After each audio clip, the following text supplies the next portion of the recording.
Charlevoix, Traverse City, and our friends in Lansing as well. And we are streaming live on X at XB Mornings. We are streaming live on Facebook and on YouTube at X's and BrO's. Pistons fall in Indiana last night. The final score there was 133-119. Detroit trailed by as many as 20 in the first half. The first half was just brutal. Indy shot 66% in that first half. They had straight line drives the entire first and second quarter. TJ McConnell was burning guys off the deck and in transition. Guys were wide open for threes. I mean, there's barely a hand in the face, okay? Tyrese Halliburton had 22 in the half. Pascal Siakam had 21 in the half. McConnell had 14 in the half. Pistons, to their credit, come bouncing out of the locker room. They win the third quarter. But overall, it wasn't enough. Down too much too early, and they lose that fourth quarter and lose the game. Cade Cunningham finished with 32 points and 9 assists. We have talked about him a lot because he's the face of the franchise. Hopefully, he's going to be named an All-Star later today, and he should be named an All-Star later today.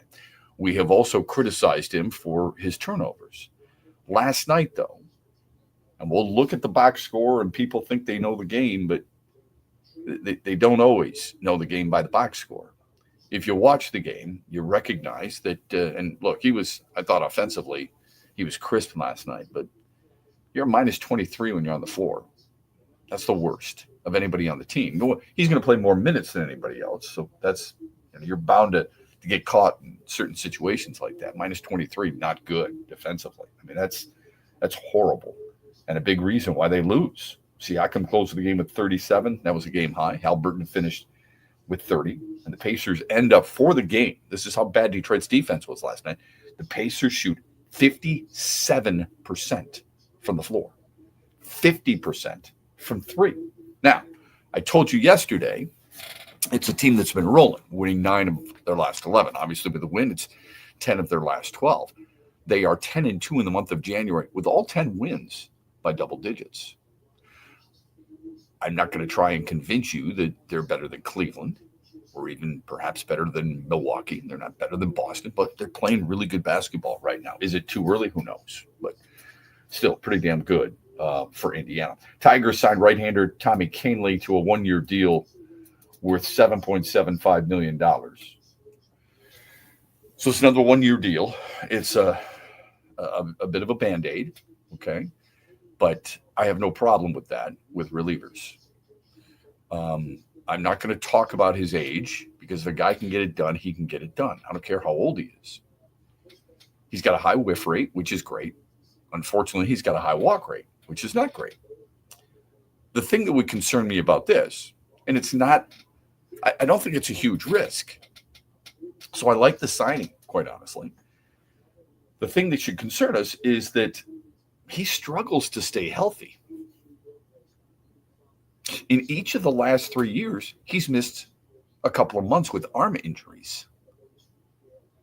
That should give you pause. But the reason it gives you pause is legitimate, and that is reflected in the deal.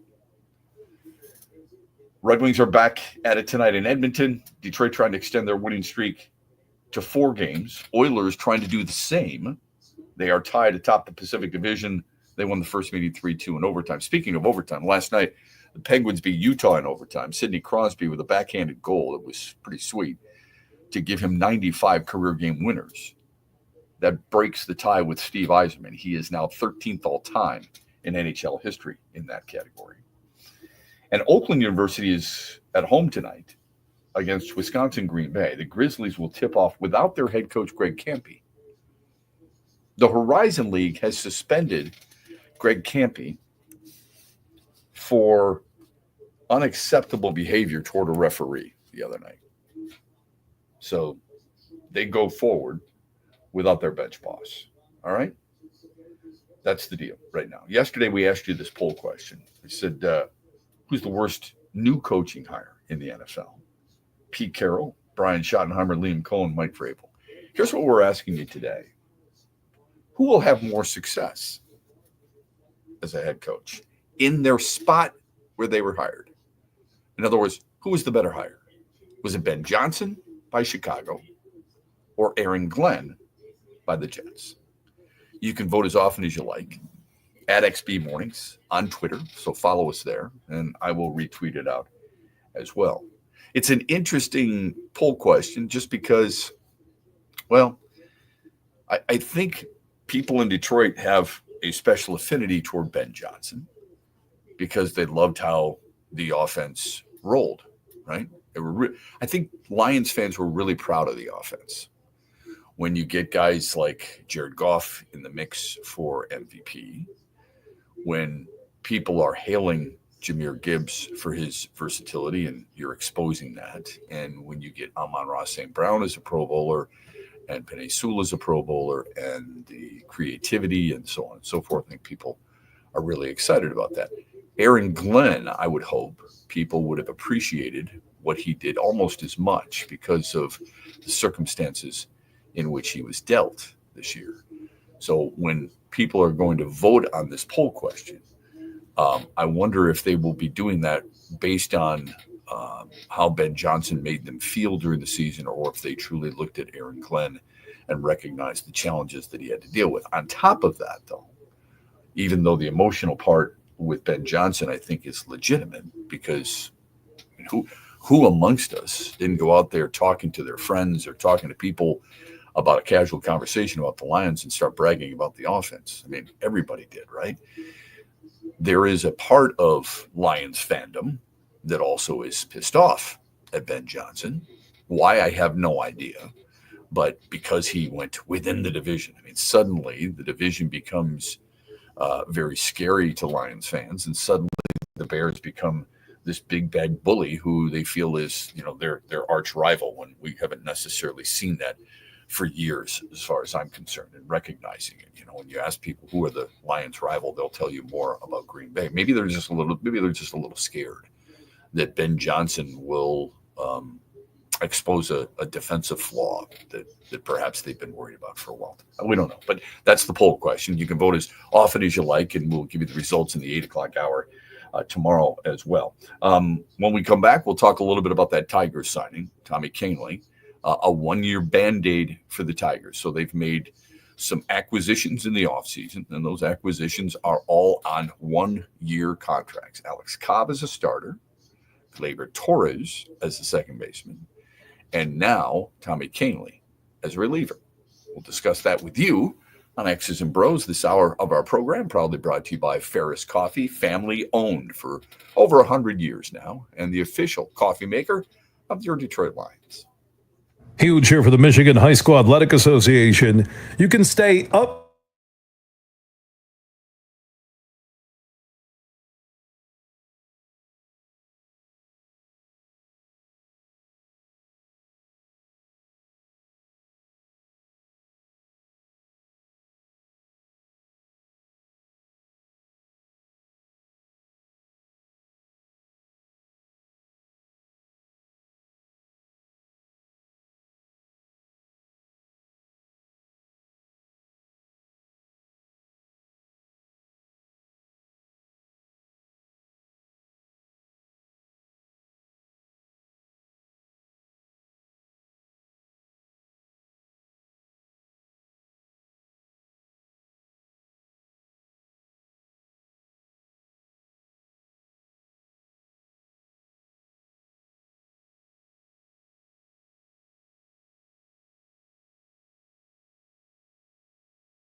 Back with you on X's and Bros on this Thursday morning, 18 after the hour. Tigers have addressed some needs so far this offseason. You and I spoke about this a year ago. We thought they needed specifically a right-handed stick, but I preferred one with power. If you're going to get 24, 25 homers out of Gleyber Torres and consider it power, that's your prerogative. I don't necessarily look at it like that.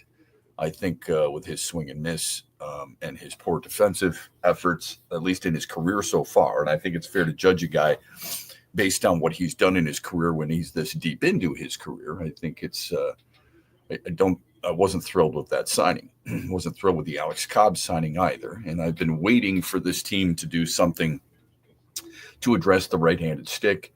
I know they're still in conversation with Alex Bregman. Many people are holding out hope there. I'm sure they're doing the same thing in Boston and Toronto and perhaps the Dodgers, for crying out loud. We'll get to that a little bit later on what the Dodgers have done and why so many people feel like they could be ruining baseball, for crying out loud. But I digress. I don't want to look into that right now. We'll do that in the 8 o'clock hour. Tommy Kahnle's a good player when healthy. Tommy Kahnle, I think, fits a need. In order for Detroit to bring him on board, they had to DFA, designate for assignment, Alex Faedo, a former first-round pick. You don't keep a guy just because he's a former first-round pick. Former first-round picks get longer leeway, okay? They're going to usually ownership and the front office is going to give them a little bit more of a chance to fail, if you will. But he, of course, was an Al Avila pick. He wasn't a Scott Harris pick. Alex Avila, I think he's a good pitcher. I think he's got a place. I'm not saying he's a starter, but in his role with Detroit, where he was sometimes used as a bit of a long reliever, after a spot starter, for example, or a situational pitcher, I thought he was effective. The knock on him has been what? Injuries, 60-day IL stints. What's the knock on Tommy Kahnle? Injuries. When healthy, he is really good. In fact, he's a capable closer. The Yankees wanted to use him as a closer, but it didn't work out great there. Primarily because it was first time closing and it just didn't sit well. But I mean, he could be used as such. I wouldn't want to go to him as my closer every day. He's a little bit advanced now compared to where he was when he first tried closing for the Yankees. My guess is he's a situational pitcher, and AJ Hinch knows how to use those guys, I mean, as well as anybody. And when you look at the back end of their bullpen, you feel like I would feel pretty comfortable, to be honest with you. When you have Tyler Holton coming from the left side, when you have Jason Foley from the right side and Bo Brisky from the right side and Will Vest from the right side, and now Tommy Kahnle, I think those 4 or 5 guys are nasty. That's going to cause a problem for other teams. They have proven, did they not, last year, to a certain extent the year before, AJ Hinch, one of his strengths is he knows how to use a bullpen. No question about that. He sets things up exceptionally well. I would argue there's not a better manager in baseball who navigates his bullpen than AJ Hinch. And this is, when healthy, need to stress that, when healthy, another weapon for him. The weapon for him, Tommy Kahnle, is the changeup. And if you don't believe it, all you have to do is look at what he did in the postseason last year, where he went scoreless in 8 of his 9 postseason appearances. During the regular season, he threw that pitch because he throws his fastball is about 94.2 miles per hour, I think is what I read. But Kahnle will use the changeup about 73% of the time, more than 70% of the time, 73% of the time or so. And hitters last year whiffed on it 39% and hit under 160. That tells you that's a hell of a weapon. It tells you that Tommy Kahnle, again, let me stress, when healthy, is a good option for AJ Hinch out of that bullpen. I love the fact that it's just 1 year. It doesn't handcuff you on a salary standpoint. He's been around. He knows how to pitch. He can get outs in multiple ways. Detroit can now get outs in multiple ways, and they can do it from the right side, the left side, whatever the case may be. I'm not sure about, his vertical and his horizontal movement on the pitches. Those are things that, other people can get into. You look at results, and with that changeup that started back in 2019, it's helped him throw 158 innings and have an ERA of 1.5, 1.6. You'll take that. No question, right? At one point, according to one report, he threw 61 consecutive changeups, something along those lines. Last year in New York, a 2.11 ERA, a whiff rate of 36%. That was higher than any Tigers reliever out there. And sometimes we get caught up in strikeouts and maybe it's too much. But sometimes you need that strikeout.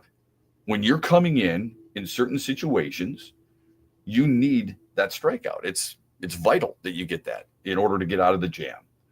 So I think I'm pretty excited about that. I like this signing a lot. I'm disappointed. You got to get rid of a guy like Alex Faedo. But here's the deal with designated for assignment situations. If you don't have any minor league options, and that was the deal with Alex Faedo. You don't have any minor league options. This is what has to happen. So many people would look at somebody else on this roster, on the 40-man roster, a Mason Englert, for example, who's a really good story, but probably not going to make this team. Why wouldn't you designate him and keep Faedo? Because in order to do that, you have to designate them for assignment to the minor leagues. Englert has options without hurting the team. You can do that and not worry about him making this team. With Alex Faedo, you can't do that. It's happened too often for him already.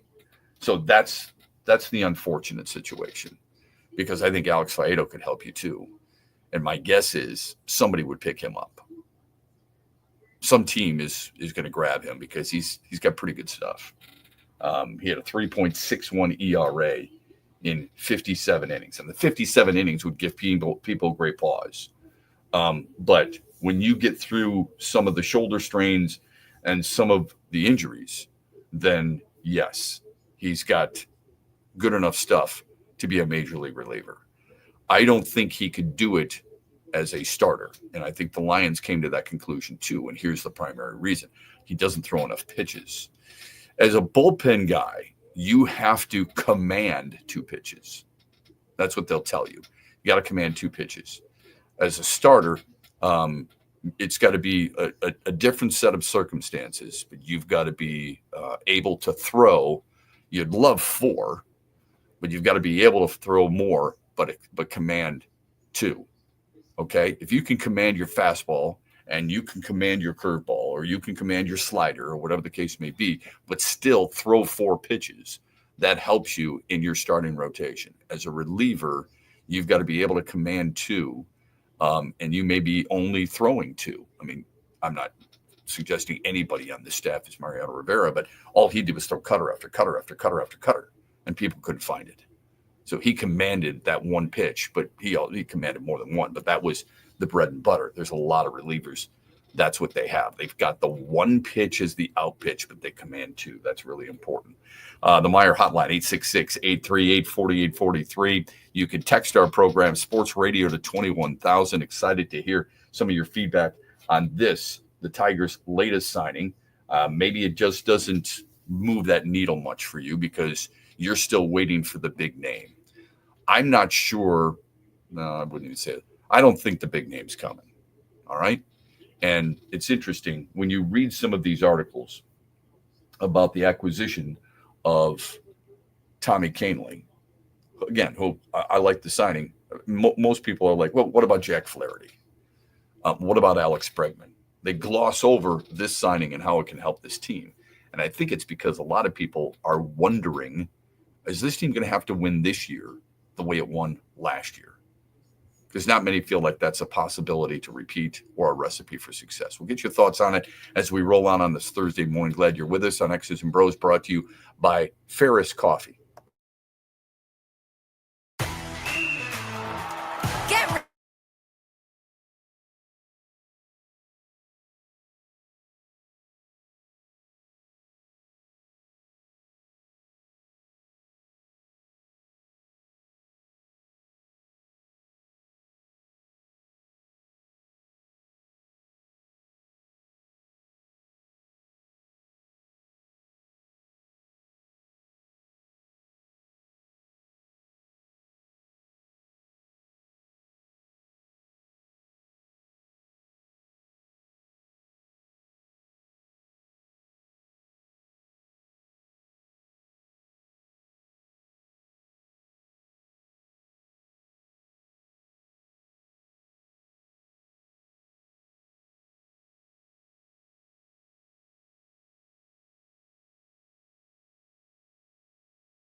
we're not done. We're going to try to find new ways to make this team better. There are a number of ways we can do it: free agency, trade. If we're talking about Tyler Holden, waiver claims also. But we're going to find ways to get better. I think bullpen and our lineup are two areas that we are going to look to upgrade if we can. But we also like our depth on both sides of the ball. We feel like we have a number of options in the lineup and certainly a number of options in the rotation and now the bullpen too.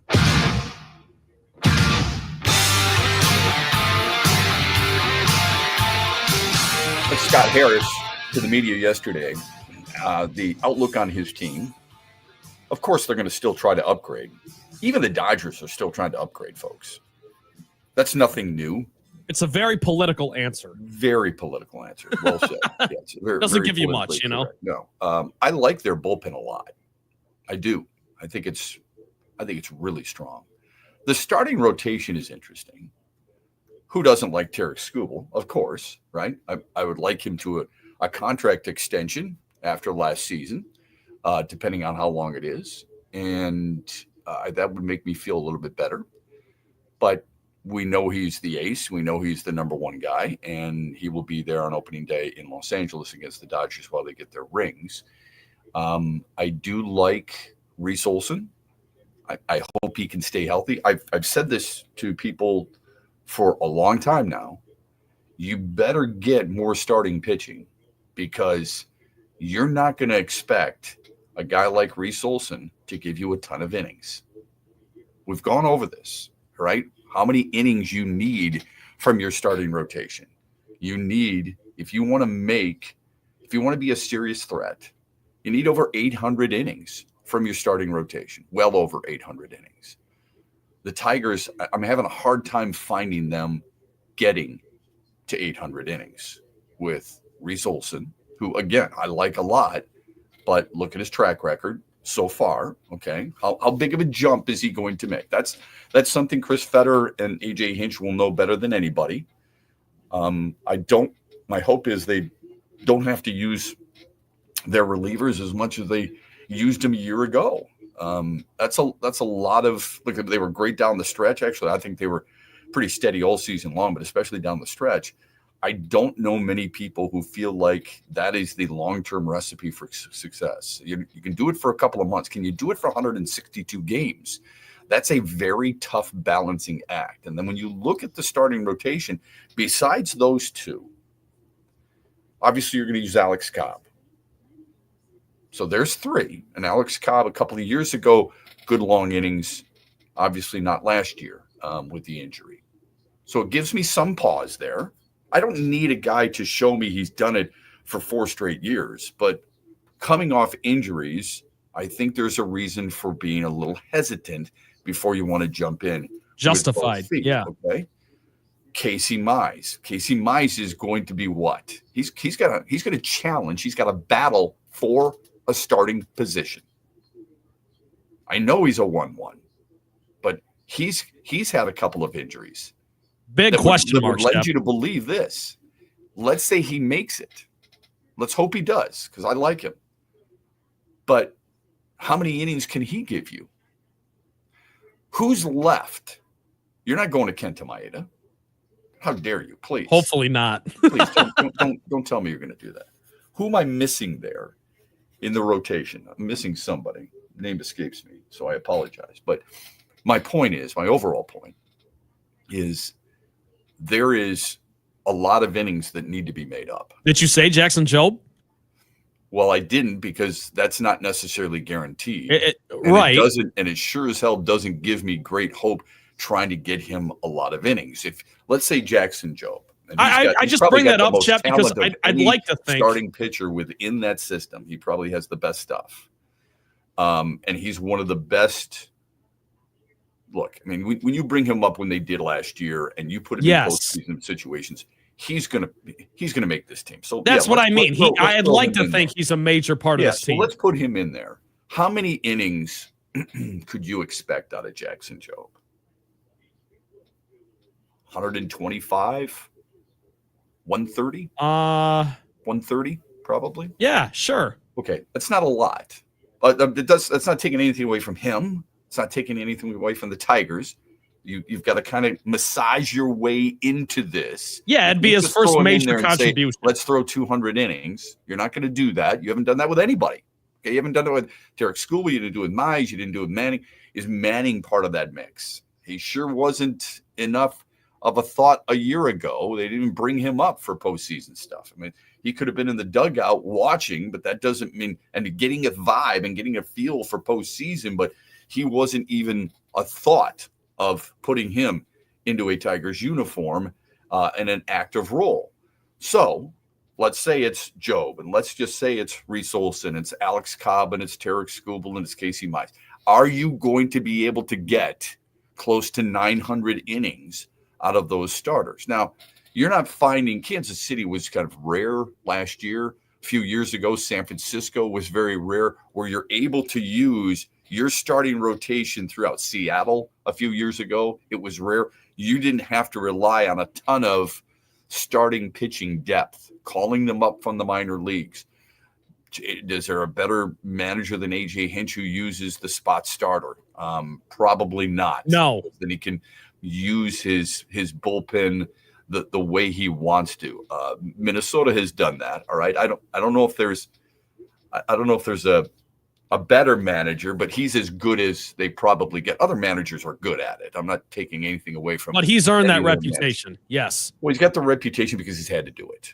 All right. And he's done well at it. I mean, but he's done it. He's done it well, especially with a guy like Tyler Holton. But I don't like the lack of depth there. Scott Harris knows it better than I do. He feels pretty comfortable about it. What else is he going to say? I'm a little surprised at the depth that he talks about with his overall team, because I don't quite honestly see that. I see options.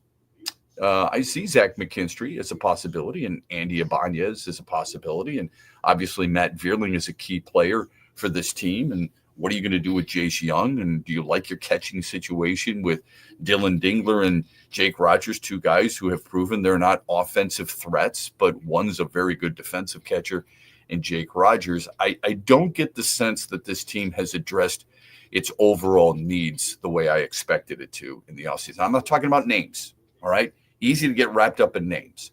I'm talking about legitimate, really good everyday players who can fix what you needed fixing in the offseason. And I haven't seen it just yet. I think there are some people who feel like, what they did last year was great for the postseason, gave you a surge, but is it going to be pitching chaos like it was a year ago that can be sustainable and take this team as far as it was a year ago? The guess is not many people are believers in that. Let's get to the text line. Sports Radio 21,000. That's how you text us. You can call the Meyer hotline, 866-838-4843. This hour of our program brought to you by our friends at Ferris Coffee, available now in 50 states and at Meyer and other great stores throughout the state of Michigan. What do we have for us on the text line? We got a lot of Tigers texts, actually, which is great. But this one says, I was at the San Francisco game when Faedo was drafted, and he introduced him to the crowd at Comerica. Love the kid. Hope he kills it elsewhere. Okay, good. I hope so too. I mean, for his sake, I would love the Tigers to keep him within the system. I mean, if I were another team, if I were a team that's in need of some bullpen help, I think he's a perfect fit. I really do. He was a big part of the quote-unquote pitching chaos. There's plenty of pause for certain players regarding their injury history. And that's no different with Tommy Kahnle right now. That's no different than Alex Cobb. That's why they sign one-year deals. There are certain guys who sign one-year deals like Gleyber Torres because he wants to bet on himself and prove it to others that he's going to be a guy who can get the long-term deal. The short-term deals are for the guys who have had some injury problems. And if somebody goes out and signs Alex Faedo to a one-year contract, that would be justified based on his injury history. But if he stays healthy and they use him the right way, he's going to be a productive player. All right, more text. Fire away. How much stock do you put in Jack Flaherty's comments about a Tigers reunion? I think Well, I think you're referring to Jack Flaherty saying in so many words that he liked it there a lot and that he's been talking to them. But remember, he also said he's been talking to a lot of other teams. He said it would be fun to go back there. He said it was a dream come true going to Los Angeles. And I know the Dodgers are one of the teams that he's also been talking to. I put a little bit of stock in it. I think that's fair. I mean, he obviously was successful here. He enjoyed it here. He would be another good fit here. I think that would be a good move by the Tigers. I didn't think it was likely because I thought he would be willing to take maybe 1 year less on a contract to stay in Los Angeles for the Dodgers, not because it's his hometown team, but because he's got a chance to win another ring. They're the best team in baseball. Yeah, on all paper things considered, right now. right? It's home, so and they're I would good. have guessed that would have been the right move for him, but maybe things just didn't. I don't know what he's asking for. I don't know what the contract stipulation would be. I would ask the texter this. As feel good as that would be for Jack Flaherty, who's 29, as feel good as that would be for Tigers, what would be the contract terms you would agree to? Forget the money for a second, because that can be really tough. How many years would you want to sign Jack Flaherty? What would be your commitment? Knowing about his injury history too, and seeing the landscape of baseball. That's the other thing you got to take into account here.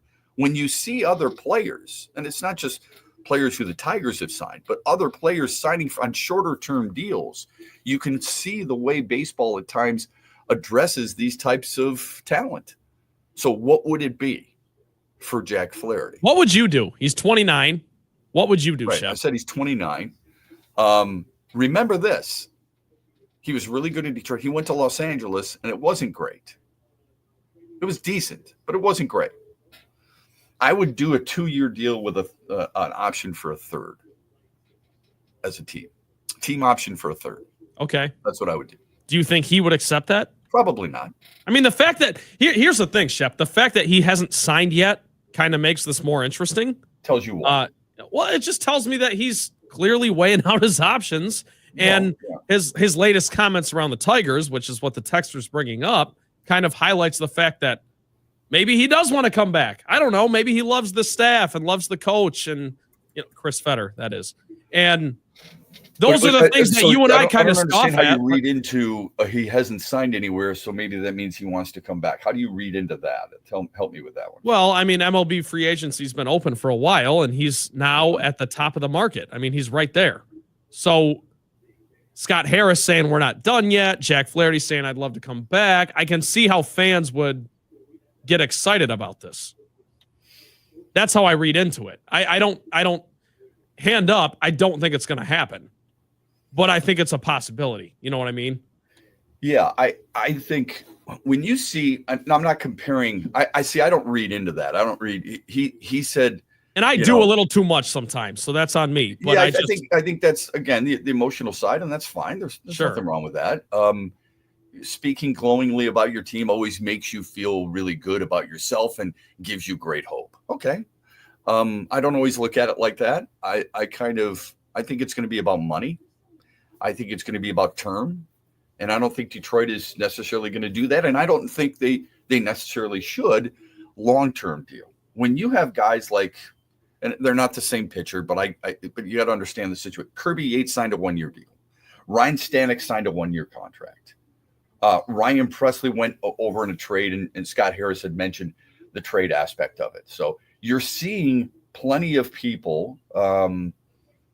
Tanner Scott signed with the Dodgers a 4-year deal worth $72 million. I wouldn't do that. No, me either. If I were the Tigers.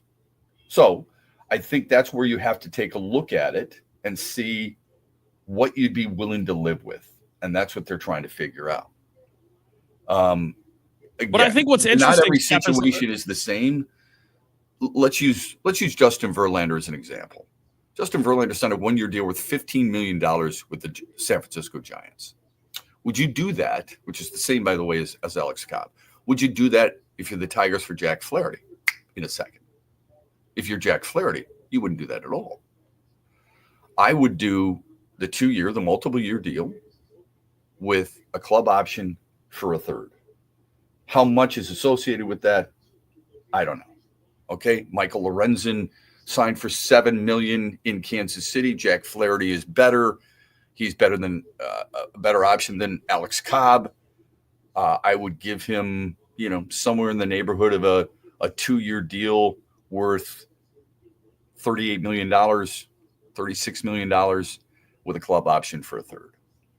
That would be something that, man, yeah. I mean, if you're going to give Alex Cobb $15 million, I would give Jack Flaherty somewhere in the neighborhood of 18 and see what he says.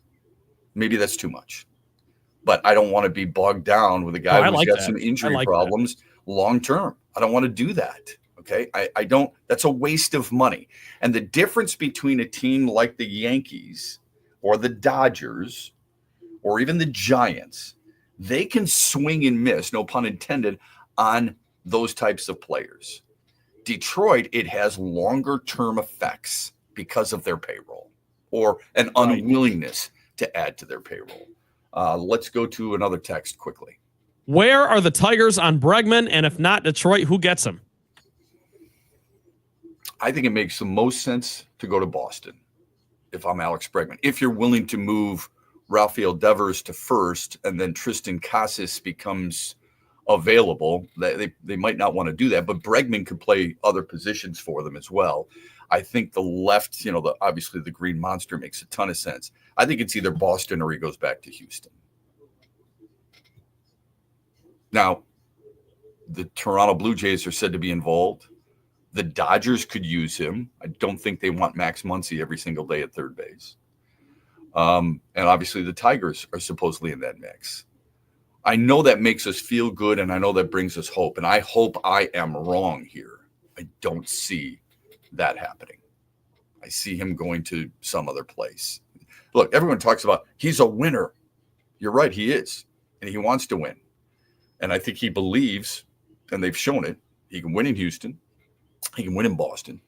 Obviously, he can win with the Dodgers as well. And Toronto's got a ton of talent, more talent than Detroit. That's how I look at it. We'll look at the second hour of X's and Bros when we come back. Hey, Michigan, let's go.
Second hour of the program.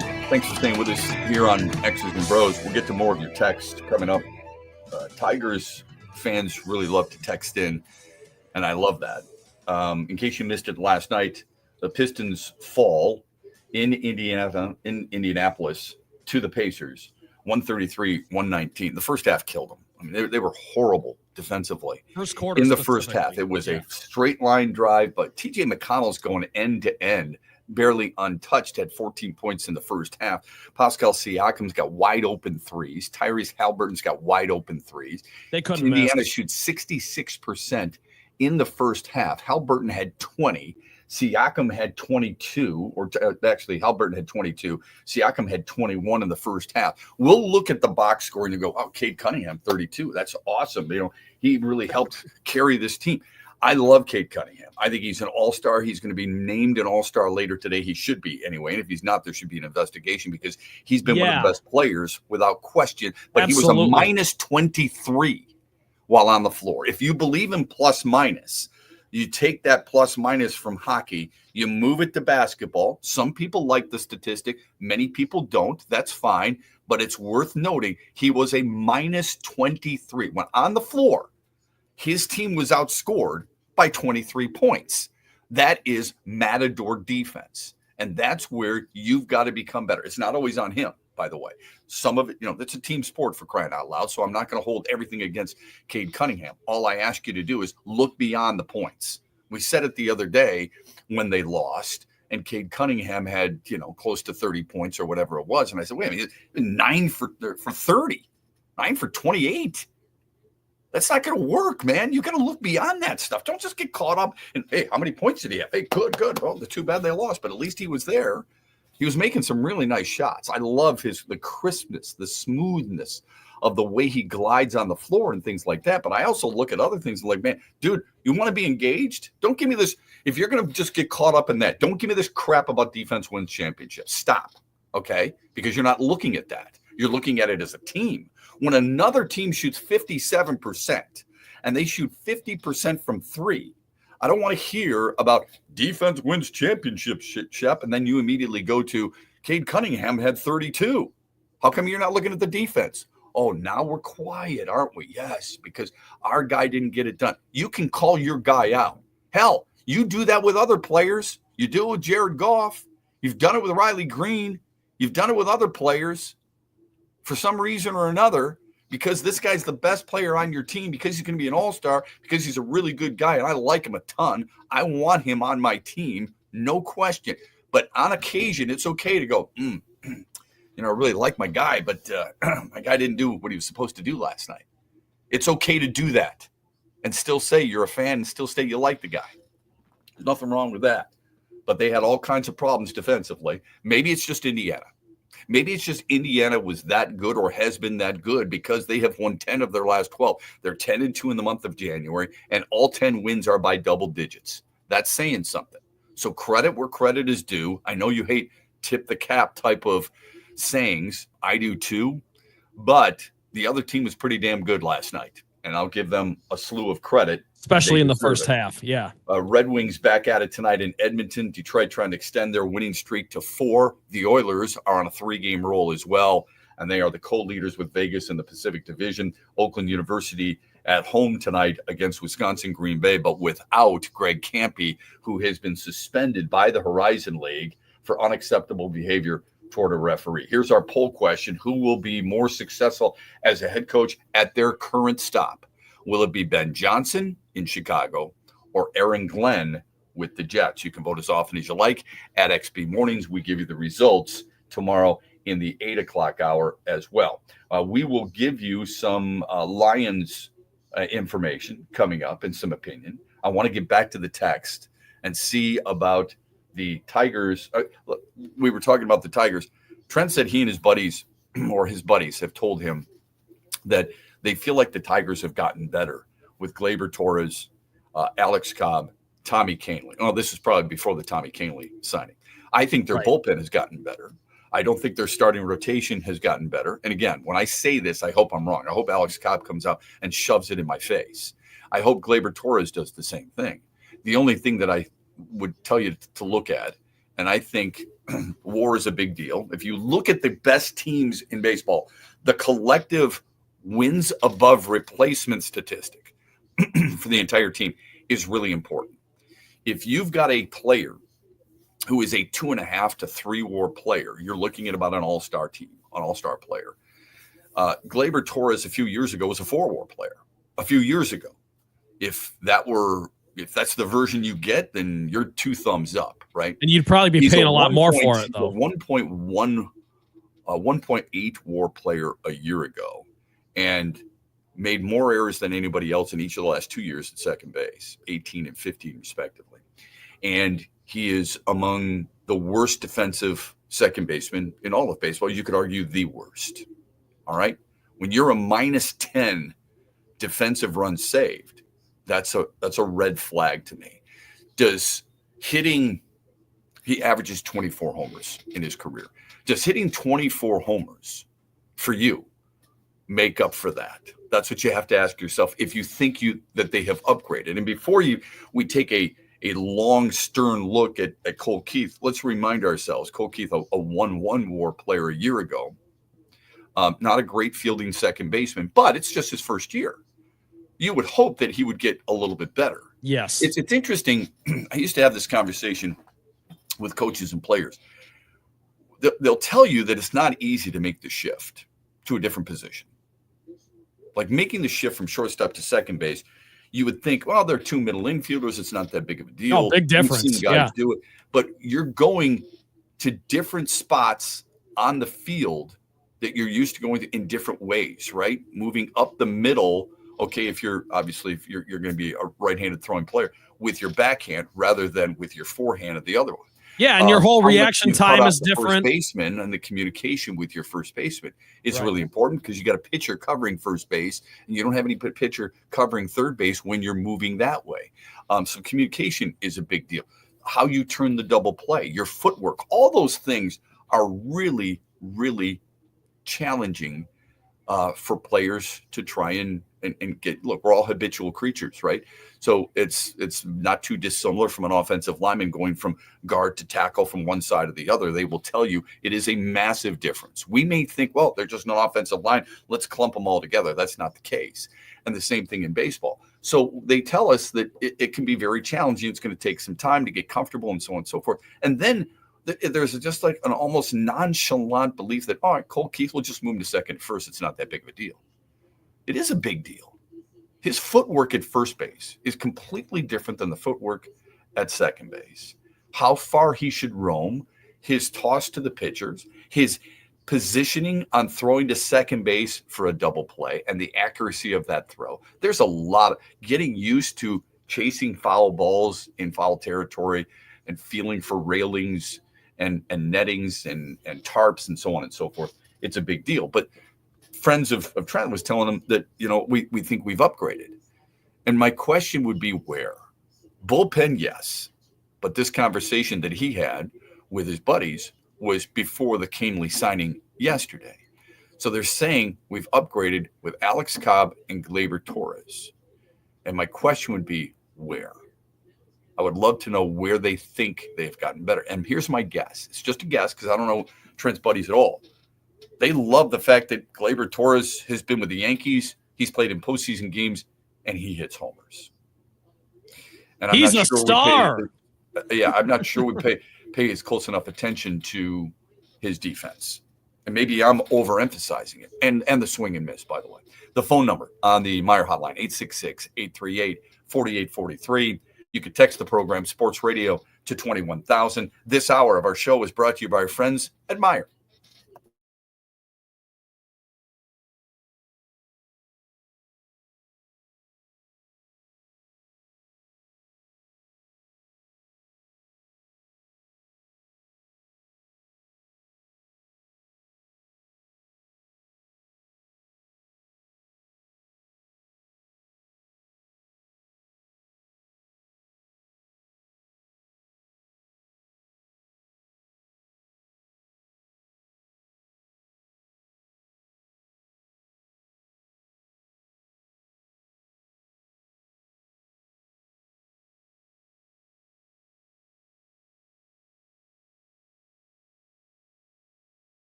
Okay, Ben, with you on X's and Bros. Glad you've spent some time with us on this Thursday. I know we got some more text that we want to get to. Let's just clarify some things because we've been talking about the Tigers and some additions and whether or not they fit and whether or not it's going to make a big difference. I am probably a person who takes more into account defensively than I probably should. But I also think there's a lot of people out there who do not.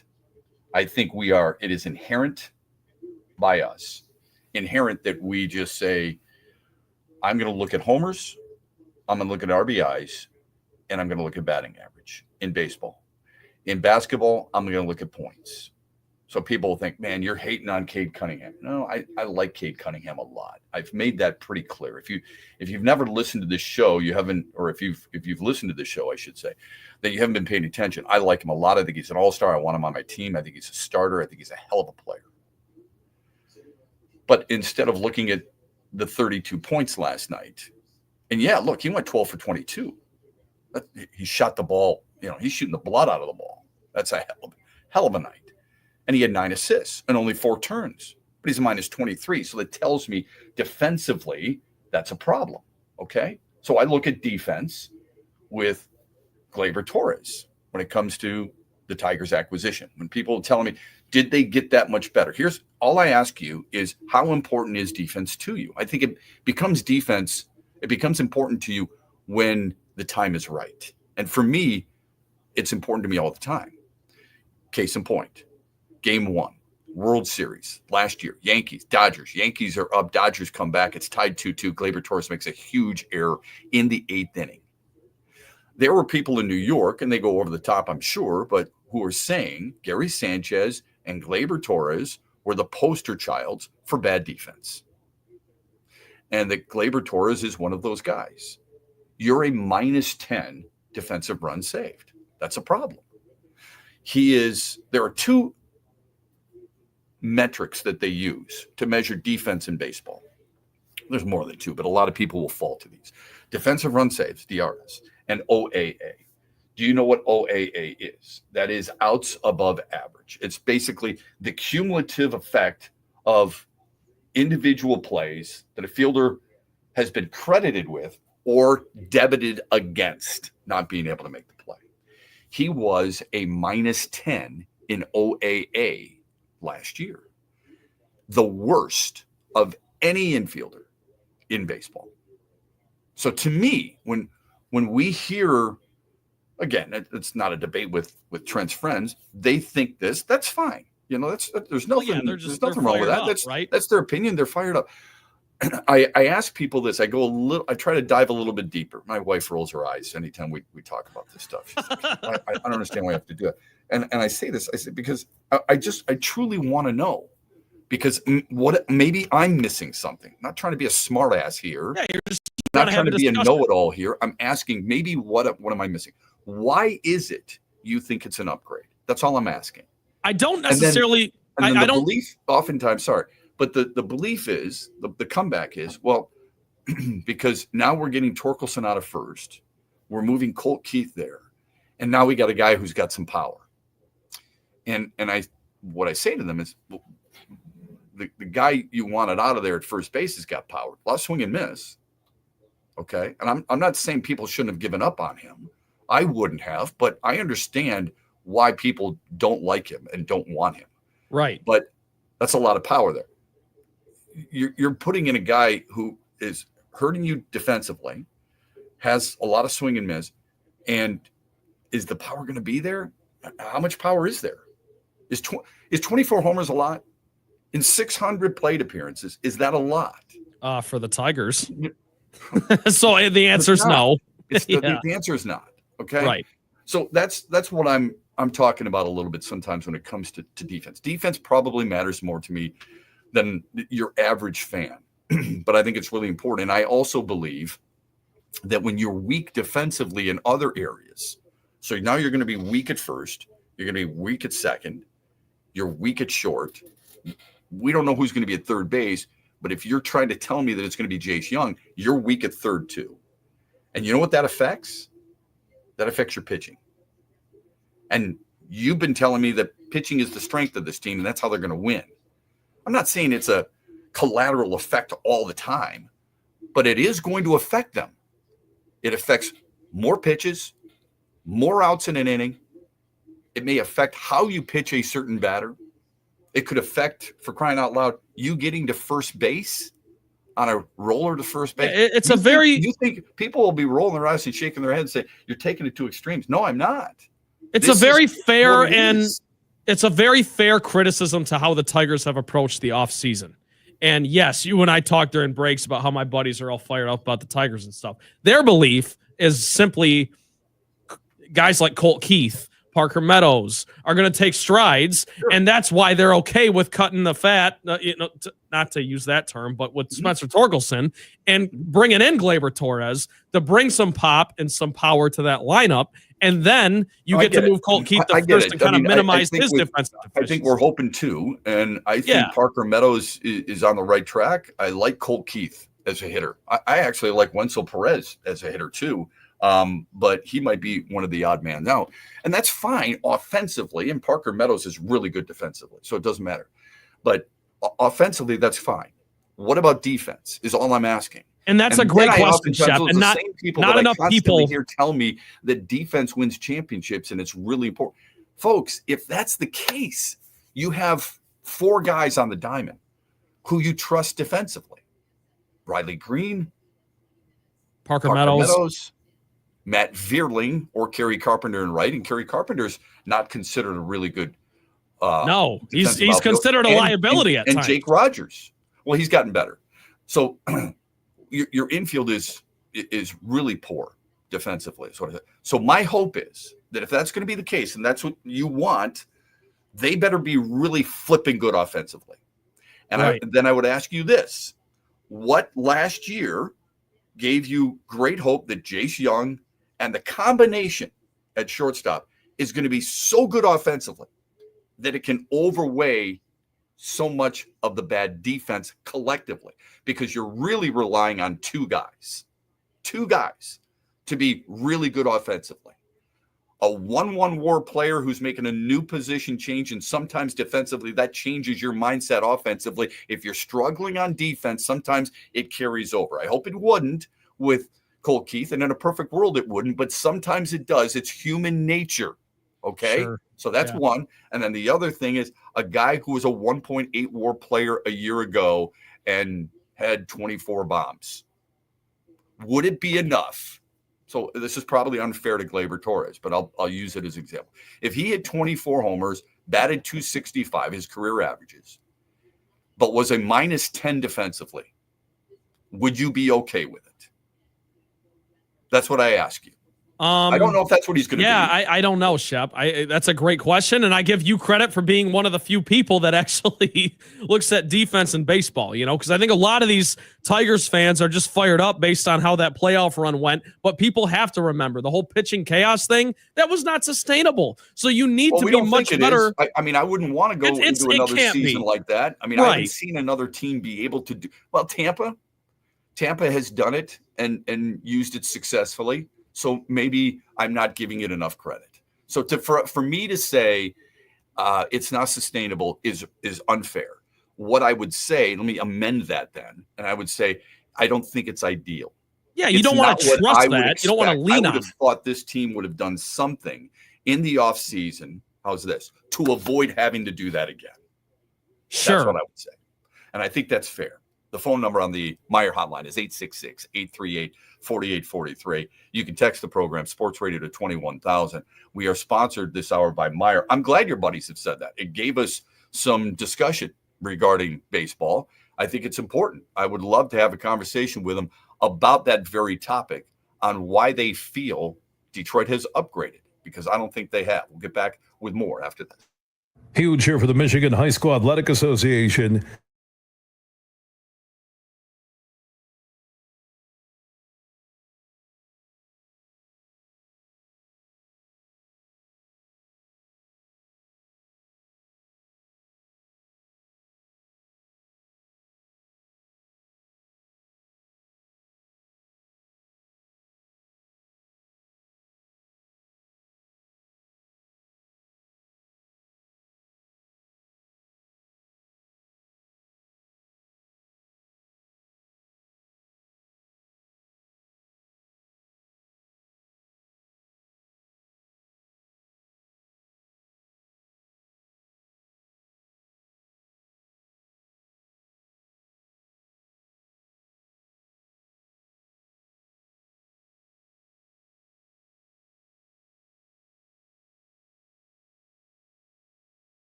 What have we said about this Aerosmith song? Do you remember?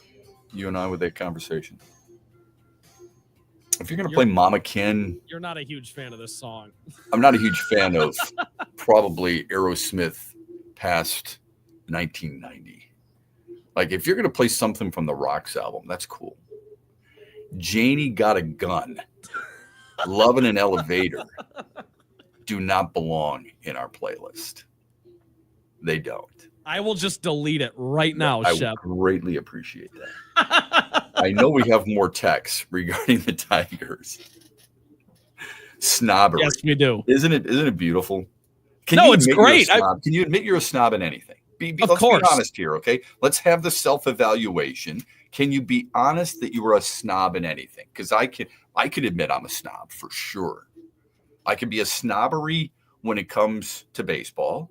I can be a snob when it comes to quarterbacks. I can be a snob when it comes to the word great. I can be a snob when it comes to burgers. I can be a snob when it comes to homemade pie. And I can be a snob when it comes to rock and roll / heavy metal.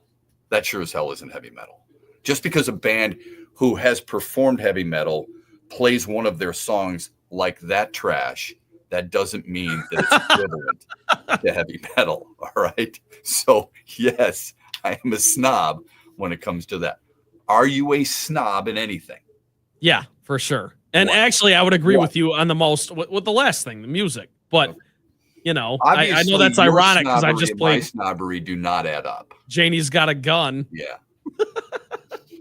No, they don't exactly match. But let's get to a text here, Shep, because someone wants your opinion on this. They say, "Good morning, Shep. Agree or disagree? Best case scenario at shortstop is a 50-50 split with Baez and Sweeney, just trying to be realistic." Yeah. That probably is the best case scenario. I would hope it's a little more. Look, how many pitchers do you think you're going to see more pitching right-handed or left-handed in baseball? Starters, anyway. They're mostly righties. So that means Trey Sweeney would get more starts. Doesn't mean he gets more at-bats because maybe you knock that starter out of there and you bring in a lefty. Maybe there's a different situation. But most pitchers are righties. If you're going to go situational hitting, then you're going to start Trey Sweeney more often because you're going to see more starting pitchers who are righties. I think that's fair to say. But I think 50-50 is about right. Doesn't mean that Sweeney's going to start against every righty. If he's in a slump and he's not making contact and the bat speed's not there and the ball off the bat is not there and he's not leaving the infield, not that I think that would happen, all those things, then you're going to see Baez get some at-bats against righties. Let's not take it like, well, there's a righty in there, so you got to play Trey Sweeney and vice versa. That won't be necessarily the case. That position worries me greatly. The left side of Detroit's infield is a major concern for me. Major concern. Anybody else?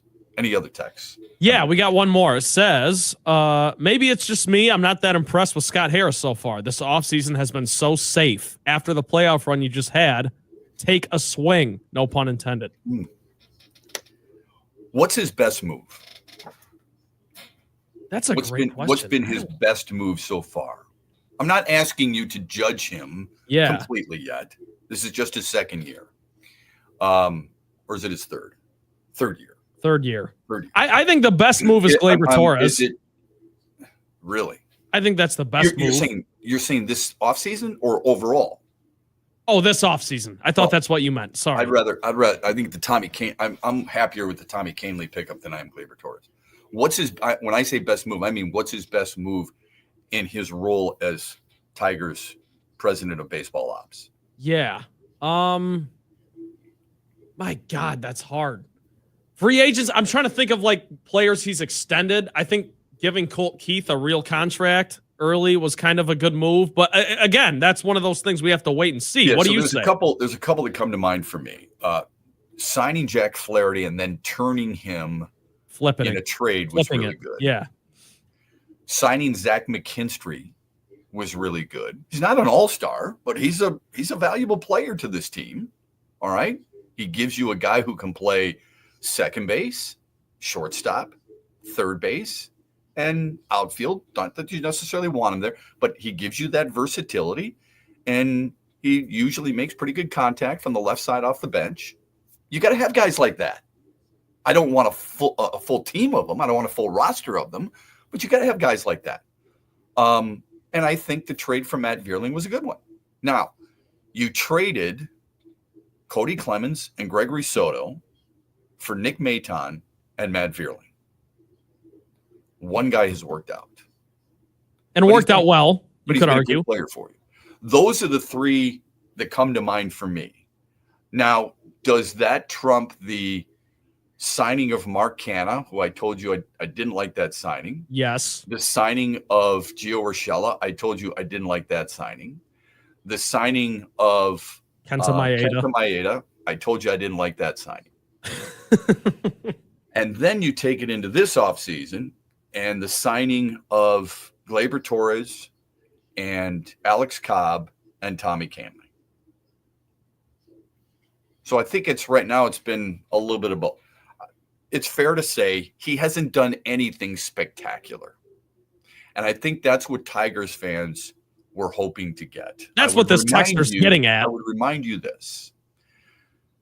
When Al Avila signed Javier Baez, people were, for the most part, generally, really fired up because it was a big name at a really important position for a guy who's won a World Series and a guy who's got some big-time power and makes spectacular plays. And this is what I remind people, especially in baseball, all the time. Unless you're watching a player every day, you don't have a judge on how good or how bad that player is. You've got to watch him every day. And then you really appreciate it a little bit more. Let me ask you a question. Matthew Stafford better now to you than when he was a Lion? Do you appreciate him more now that he's gone? Not necessarily. I think most people do. I think most people probably do. Yeah. Yeah. I think when people watch him, they're like, holy cow, man. I mean, this guy, you hear what people say. They'd almost tune that stuff out. I'll say this though, Shep, I don't know how you felt. All the times of certain picks or certain things that he couldn't do. I remember having a conversation once with John Beeline. And John Beeline was, I think it was Herb Sendick, who I believe was the coach at NC State at the time. And he had asked John Beeline this question: how do you coach your son? Because he was going to coach his son. I don't know if he was a walk-on or whatever. And John Beeline obviously coached Patrick Beeline at West Virginia. And Beeline's advice to him in so many words was, you have to block out all the things you already know about your son because you've seen him every day. So think about that. You're going to a rink when you're watching a practice of your kid's game. Are you watching everybody or are you watching your kid? And most people would tell you they're watching your kid. And when your kid goes to the bench, you're probably watching the game in general. But when your kid's on the ice, you're watching your kid. I don't care if your child is in dance. I don't care if your child is in baseball or football, whatever. You are focused on your child when they're playing. That means you're seeing all their warts. Sure, you see what they do well, but you're recognizing what they do wrong as well. And that's a hard thing to get rid of if you're a head coach because you have seen that buildup. Damn it, I've told you this since you were 4 years old. You've got to do this, this, this, and that. Okay? It's no different than I think we as fans. When we see our player, we are watching them every day. We get a really good understanding if they're really good or if they're not very good. And when they're not very good, we accentuate that a great deal. So maybe, just maybe, that has been the case with a guy like Gleyber Torres. Maybe that's been the case with a guy like Kenta Maeda, for crying out loud, before every start, so on and so forth. But I think when you're looking at these guys and you're recognizing just how good they can be or how good they have been for you, sometimes it takes them leaving for you to fully go, man, I do appreciate how good that guy was for us. Chauncey Billups was not recognized in Denver or Boston or the other spots at how good of a player he was. When he came to Detroit, many of those fans were probably like, man, how come we couldn't get that out of him, right? Where was that when he was here? Well, maybe it was there. You just weren't recognizing. You were being glossed over by some of the negatives. Let's get back to the text line. Sports Radio to 21,000 is how you get a hold of us. Fire away. Shifting gears here a little bit. Thoughts on Isaiah Stewart being ejected in the first half? I love that he's in the enforcer, but they could have just used him in the second half. Yeah, I love that text. Thank you for that. That's where we were going next, because Trent and I disagree on this. I thought it was clearly a flagrant 2. So let me give you the definition. First of all, I like Isaiah Stewart and I like toughness. I like the way basketball used to be. I'm not suggesting Rick Mahorn and Bill Laimbeer and Charles Oakley and Xavier McDaniel throwing guys to the floor all the time, but I don't mind the physical contact. I think it's become much too ticky-tack, but I also feel like in football, the same thing has happened. Yeah, I hesitate to use the reason I use ticky-tack is because I think whistles can be, especially late in games, blown way too frequently. I didn't say soft for a reason, because soft would indicate that the players are not tough enough, and I think that's bullcrap. No, but calling the official soft, I think, is fair in the NBA. Yeah, I don't know. Whatever. That's semantics. The point is that I liked the way it used to be played. So they've changed it. All right, everybody's got to adapt. You know, what do we always say? We use, the Moneyball line, adapt or die. Same thing in football. I don't like that you can throw a flag on every single pass play. Like the old cliche used to be, you could call holding on every play. Well, you could call pass interference or holding downfield on every single play in the NFL these days too, which bothers me.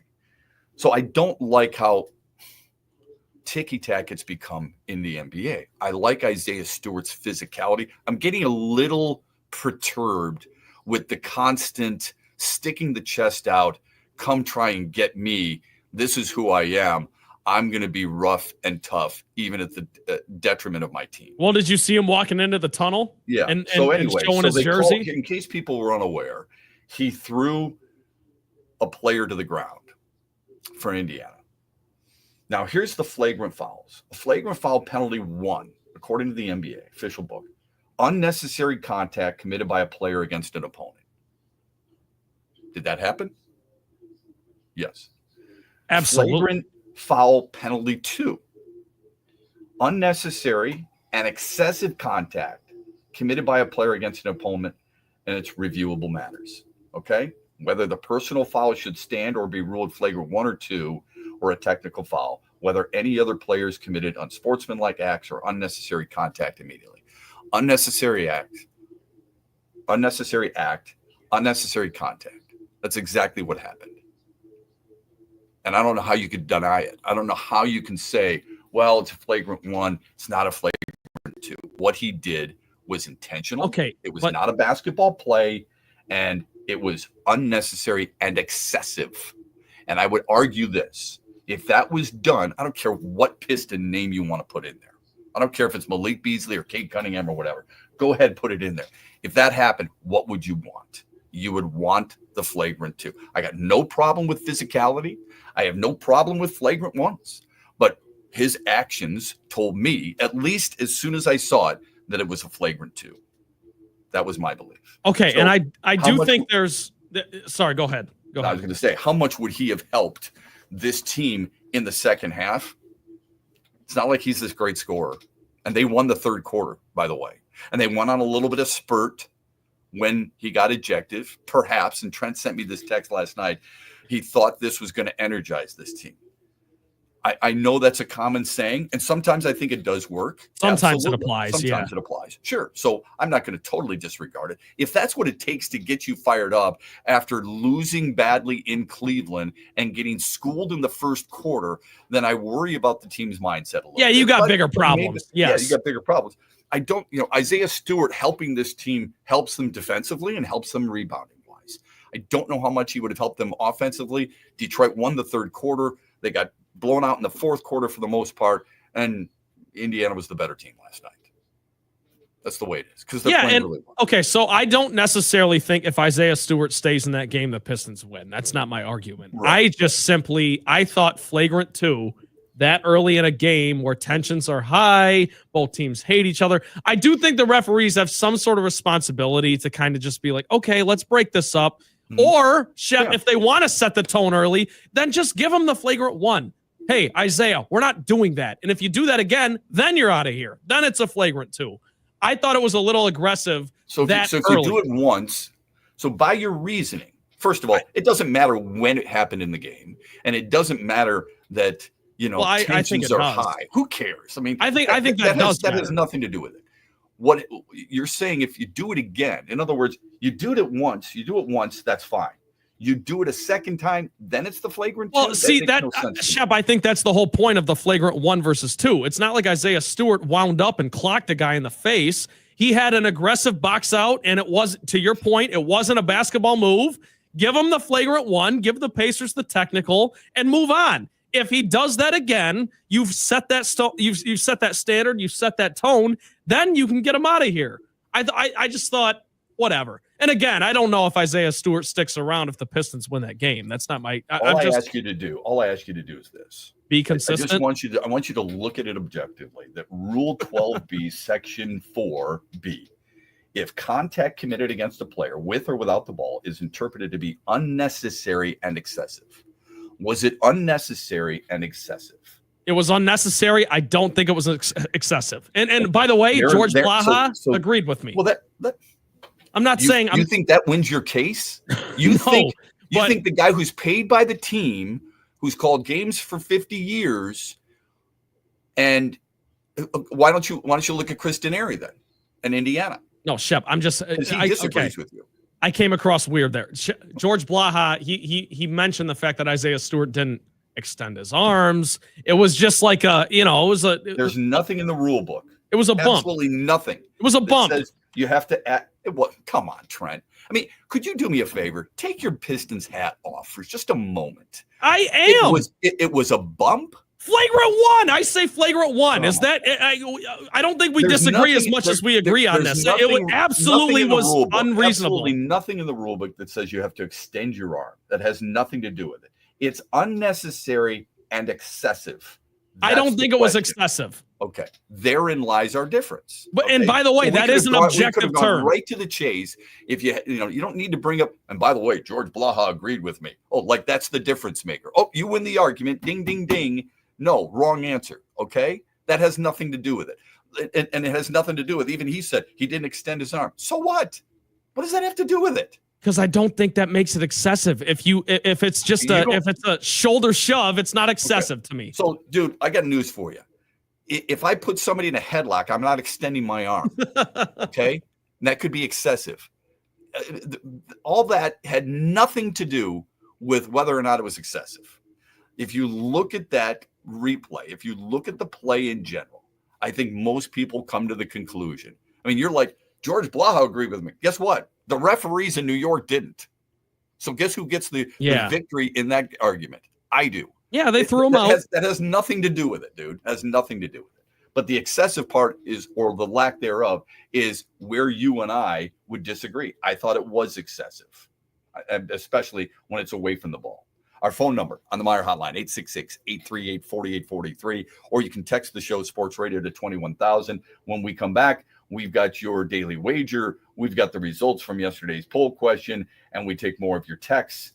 There are some things going on right now in the NFL that I think are worth talking about. 2 Lions among the best NFC playoff performers. Do you agree, or should there be more? We'll discuss on the other side. Saturday night, April 26th. Carry on my way.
come back and see me. Get some facts and come back and see me. Don't throw out salaries or other things. Get some facts and come back and see me. You can't handle the truth. I told our players, you need to be more like a dog. We don't need a bunch of cats in here. Yeah, looking in the mirror. Do I look good? I got my extra bands on. I got my other shoes on. Be a dog. We don't need no meows. We don't need no cats. We need more dogs. Are you not entertained? Are you not entertained? We weren't good. There's no sense asking me things about the game. I'm telling you, we laid an egg, so I'm not going to break it down for you. We sucked. We sucked.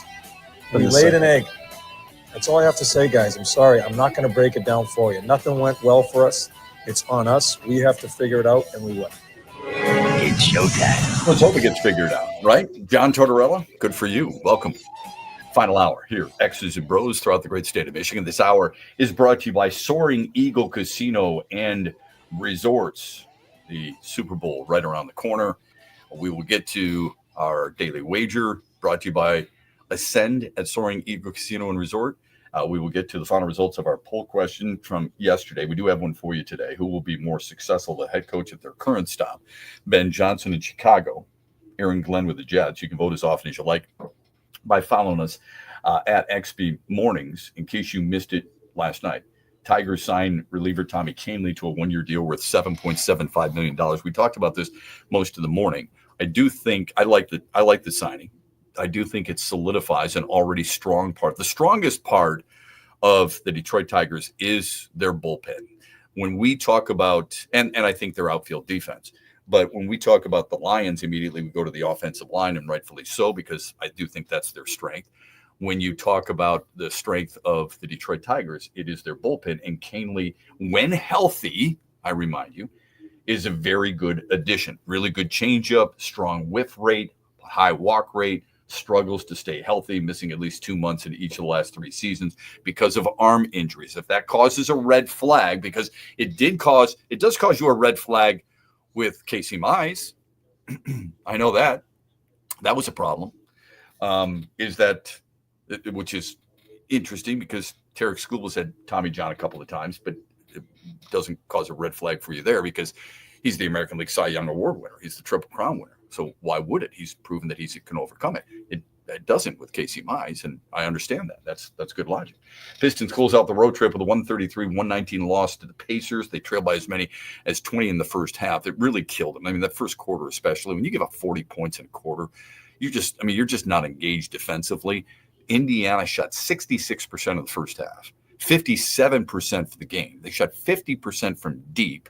Guys were doing whatever the hell they wanted, and Indiana's played really good basketball, winning 10 of their 12 games in the month of January, all 10 by double digits. Red Wings will skate in Edmonton tonight, both teams riding 3-game winning streaks. By the way, Sidney Crosby scored a backhanded goal in overtime last night against Utah to beat them 3-2.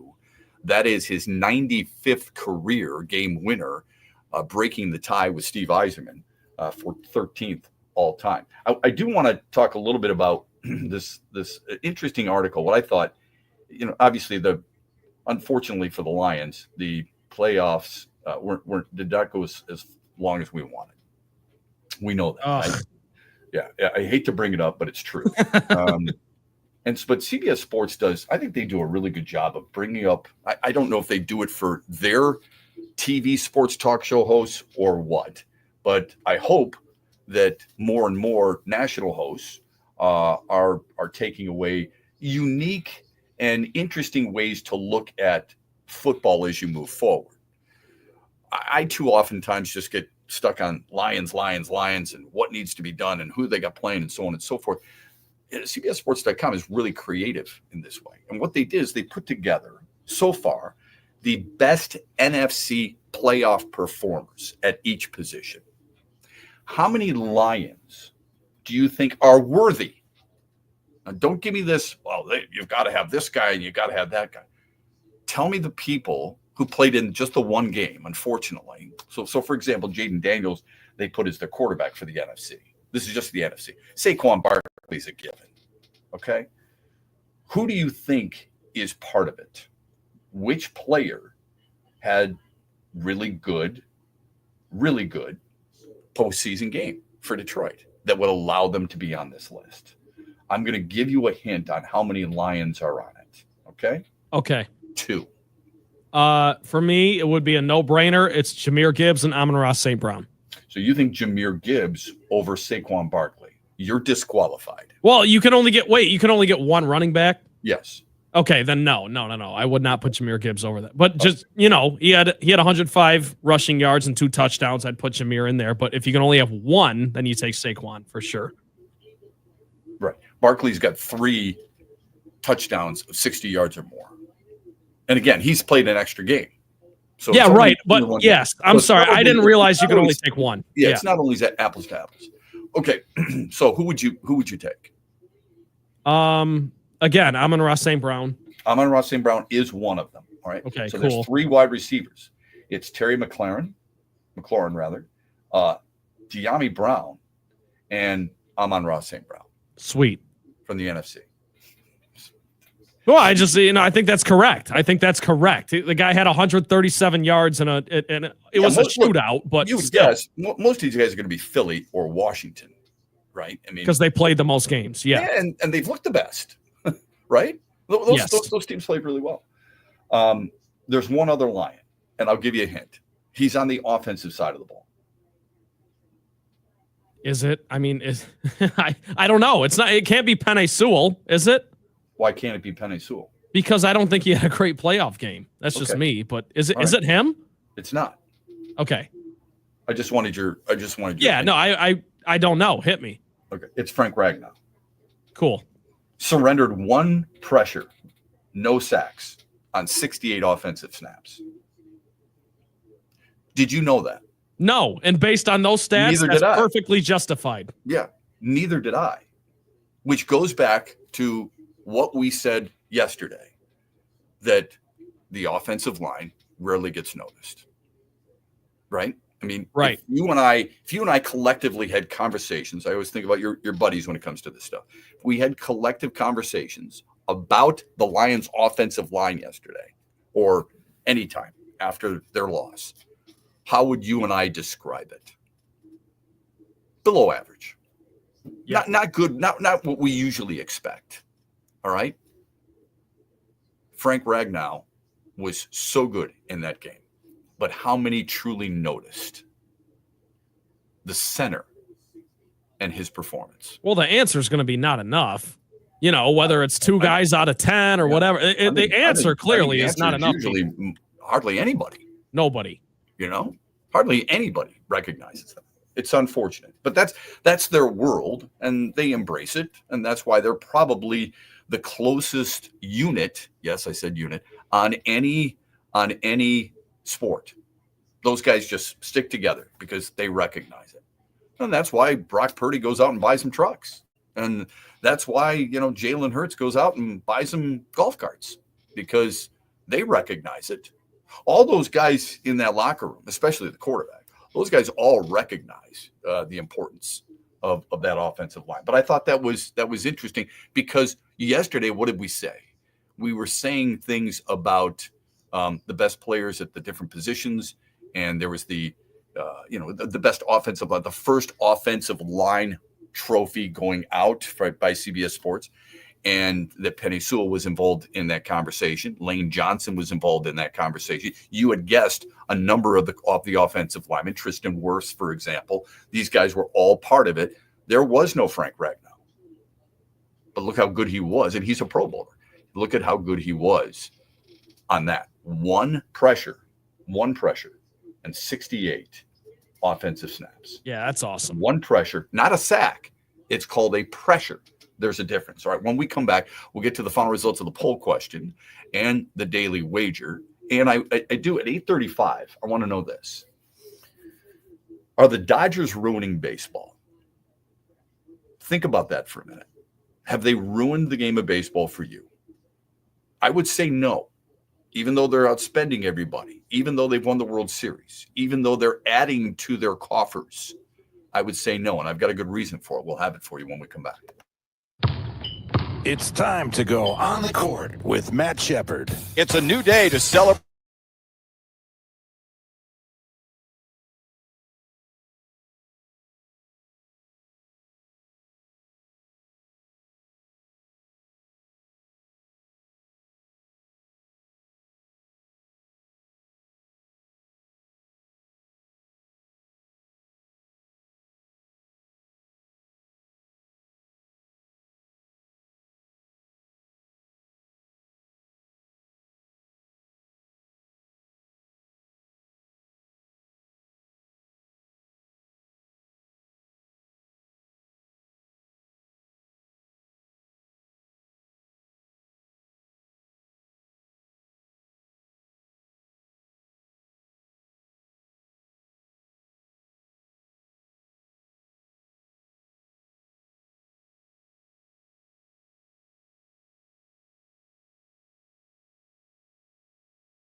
Every day we got a poll question for you. Every day we've got a daily wager as well. It's brought to you by Soaring Eagle Casino and Resort. Our phone number on the Meyer hotline, by the way, 866-838-4843. Let's get to the final results of the poll question, then we'll get to our phone caller. We also got the daily wager coming up. So the poll question yesterday was simple, and it's regarding the new NFL coaches. Who's been the worst in your mind? Who will be the worst, end up being the worst new coaching hire in the NFL? Pete Carroll in Las Vegas, Brian Schottenheimer in Dallas, Liam Cohen in Jacksonville, or Mike Vrabel in New England? What are the final results? Overwhelming majority, 69% say Brian Schottenheimer in Dallas. Yeah, Liam Cohen got 24%, and then Pete Carroll with just 4%, Mike Vrabel with 3%. Yeah, I think I understand that because, first of all, Brian too. Schottenheimer and Liam Cohen have never been head coaches. Mike Vrabel and Pete Carroll have track records.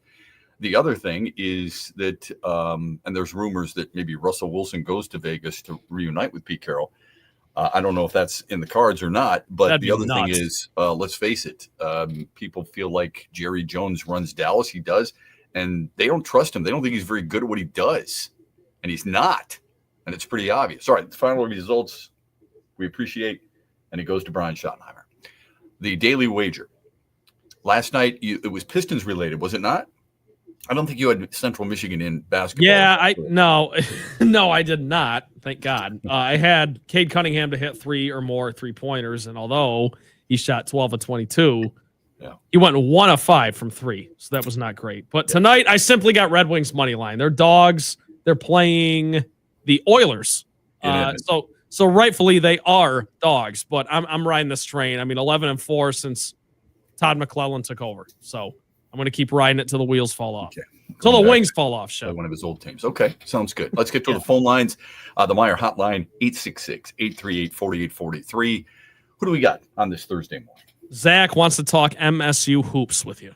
Hi, Zach. How you doing, man? Morning, Shep. Don't got a bunch to say, but I was reading this. I think it was last night or this morning, but the first time in Tom Izzo's tenure where he's had an undefeated December and January. And didn't know that. Did not know. I found it interesting just because of the talent that's gone through East Lansing and the teams that he's had. And then this year, you start the year not even ranked, and now they're 7. And I'm still thinking about that national championship conversation, and every week it gets different, and I've been kind of waiting for like a little bit of a setback with that team. Just trying to be realistic about it. Michigan's kind of taken a little bit of a setback, but the state team they're full force, and they are bought in to what is going on right now in that building at Breslin Center. So I love it. Do you think they can win a national championship?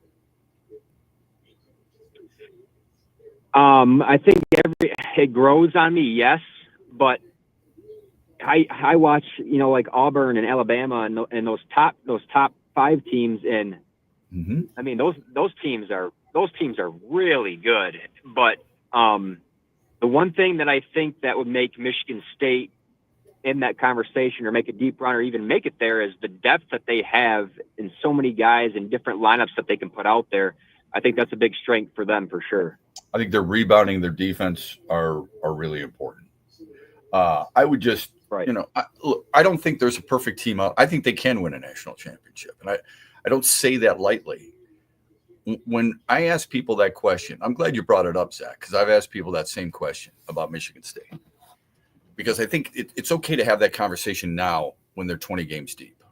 Wouldn't necessarily entertain the conversation 5 games into a season, because I don't think we truly know what a team is. I think you got a really good idea. They're going to fall. They're going to stumble. There's going to be a loss coming somewhere. That's okay. It happens. I mean, they weren't great against Illinois. Illinois is a good team, right? Some people thought against Rutgers that it was a little too close for comfort. My response to them is always, how much do they have to win by to make you comfortable? Is it 10? And is that realistic? Okay, is that realistic? Auburn's really good. Their one loss, I think, is to Duke. Duke has lost to Kentucky and Kansas. There's legitimate losses in there. Michigan State's losses are legitimate, and I would argue turn it around, play those games a little bit later. We might be talking about something different. I'm not saying there's no flaws there, but what I like most, like you just said, you said they have bought in. I think that's really important, really important. And this is where it's not just Tom Izzo, by the way. It's his assistant coaches who have helped nurture that to buy in. The fact that they can win different ways, they don't rely on just one guy. I wish Cooper Flagg was wearing a uniform that represented the state of Michigan with whatever school. Duke relies a lot on him. He's that good, right? Michigan State can't do that. But the beauty is there's a lot of different guys who can help you win. And I think that's really important. I would probably like more than one guy averaging more than 10 points a game. But if I got 7, 8 guys averaging 7 points or a night and buying into my system and understanding that's how we win and getting after it as a dog on defense and grabbing rebounds over and over and over again, I feel pretty good about my team. Right. Yeah, the last thing I had to say about that, Shep, is this Michigan State team. I've looked at Michigan the past couple of games, and what is the one stat that, in my opinion, for this Michigan State team that is different with past teams that maybe people might argue are better? 3-point shooting. What do you think it is? Well, it's not 3-point shooting, unfortunately. But I was going to say free throw shooting and taking care of the ball. What is it? Turnovers. Turnovers are so big for this team this year. I mean, Michigan's a great basketball team. They're very young, new coach, but you're turning the ball over 20 times a game. You're not going to win like that. It's going to be very hard to win a college basketball game when you turn the ball over 20 times. Yeah, 100%. I think they only had 9 against Penn State. So let's not get too drastic with it. But I hear what you're saying. If you're doing that in a game, it's not going to help you. Michigan State, I think they average 12 turns per game, which is much better than what it used to be. I could be wrong there, but I believe it's 12 turns. They're turning teams over only 12 times a game. So the thing that has been a little bit of a knock on Michigan State in the past is the 3-point shooting, and that's a problem. That's a problem right now. My hope is that they realize that too, a little self-evaluation. 3-point percentage at 29%. Not good. That's not going to work. Okay. But they defend the 3 really well. It's dead last in the Big Ten, by the way. Their 3-point percentage. They're the worst 3-point shooting in the Big Ten. Yeah. I'd love to look at attempts, because I don't know how many attempts they've taken 300. I was looking this up the other day. 380 something. Teams are shooting almost 100 more threes against them. So that tells you how the other teams are relying on it. But it's the free throw shooting too. Michigan State's at close to 82%, I believe, at free throws. That's pretty damn good. So when you get to the line. It's good stuff. I appreciate it, Zach. It's really good. What is the difference? Have a great day. What is the difference between Michigan State's success this year compared to last year? He's right. Turnovers, I would say free throw shooting too. That's been a big part of their success, getting to the line and making it count. When we come back, are the Dodgers bad for baseball? That's a narrative going around right now in the nation, because they're getting a lot of really good players to an already stable of all-star players. We'll discuss right after this. Huge here for the Michigan High School Athletic Association.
we're not done. We're going to try to find new ways to make this team better. There are a number of ways we can do it: free agency, trade. If we're talking about Tyler Holden, waiver claims also. Yeah, we're going to find ways to get better. I think bullpen and our lineup are two areas that we are going to look to upgrade if we can. But we also like our depth on both sides of the ball. We feel like we have a number of options in the lineup and certainly a number of options in the rotation and now the bullpen too.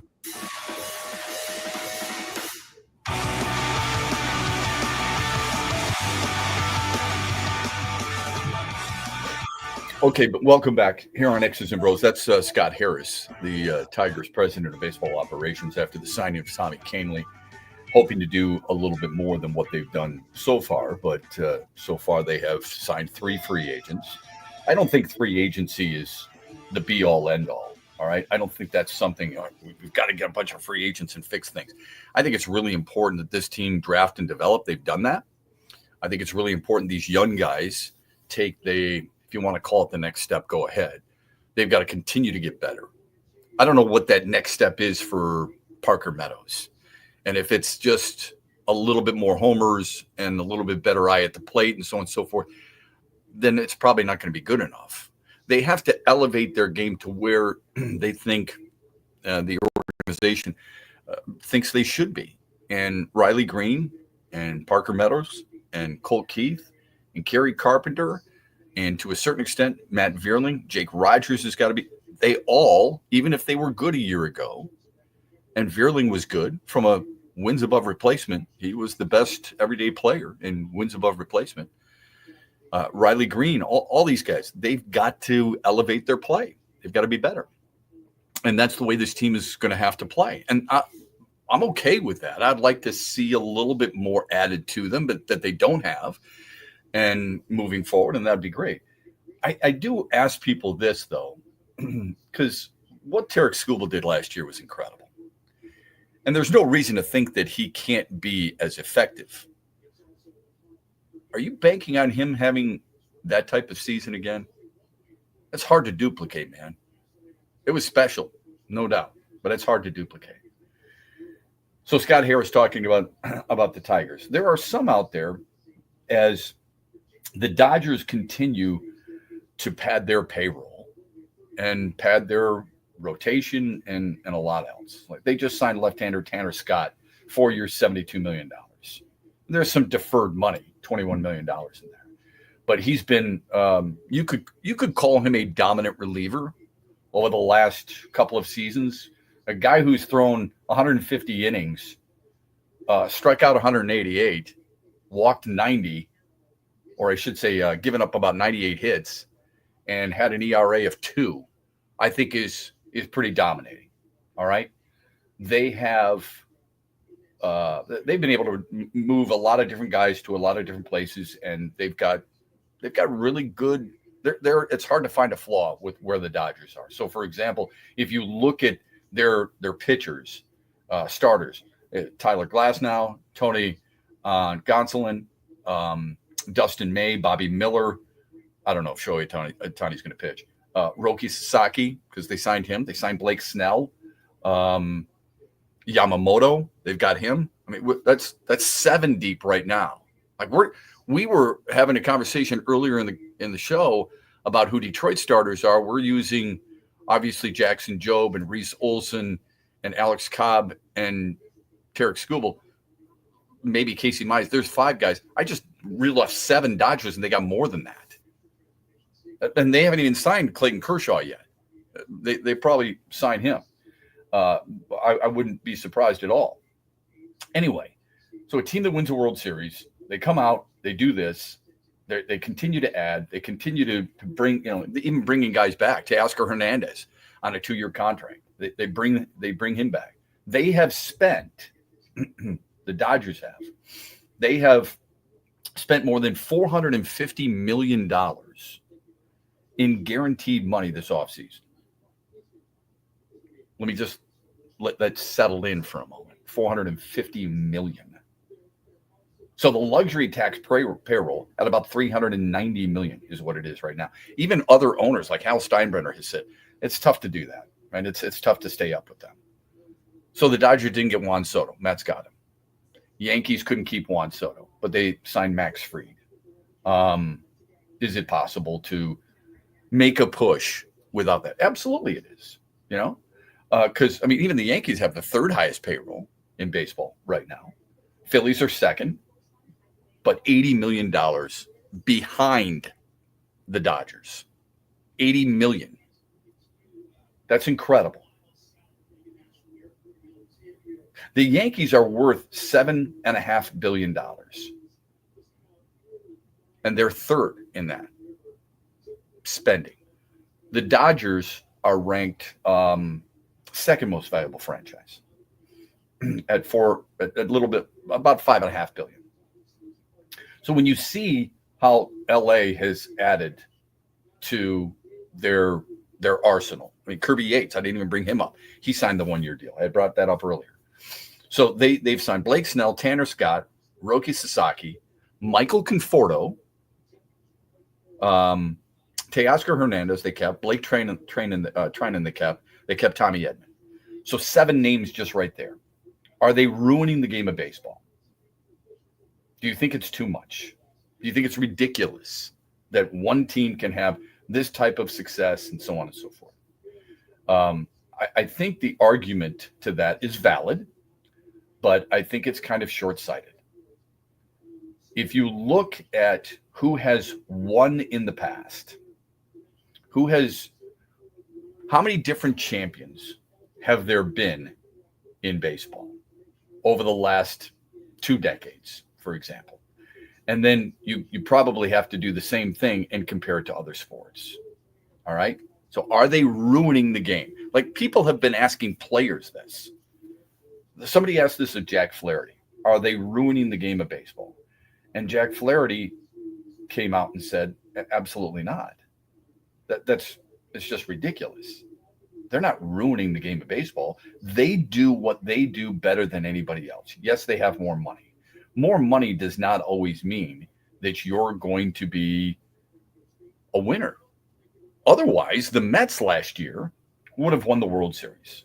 Am I right about that? Think about it for a second. Think about the number of different players or different teams who have won. So here's how you can look at it. What's the number one sport in the United States of America? The National Football League. It's football, right? Okay. Since the Super Bowl, well, let's not do that. How about let's just do the last couple of decades. Since 2001. How many different teams have won the Super Bowl? Does it even matter to you? 13. That includes the Kansas City Chiefs in the last 2. So it's 13. In baseball, over that same time frame, that since 2001, how many different teams have won the World Series? Do you think this 18, 17 or 18? 16. That'd be my guess. Okay. 16.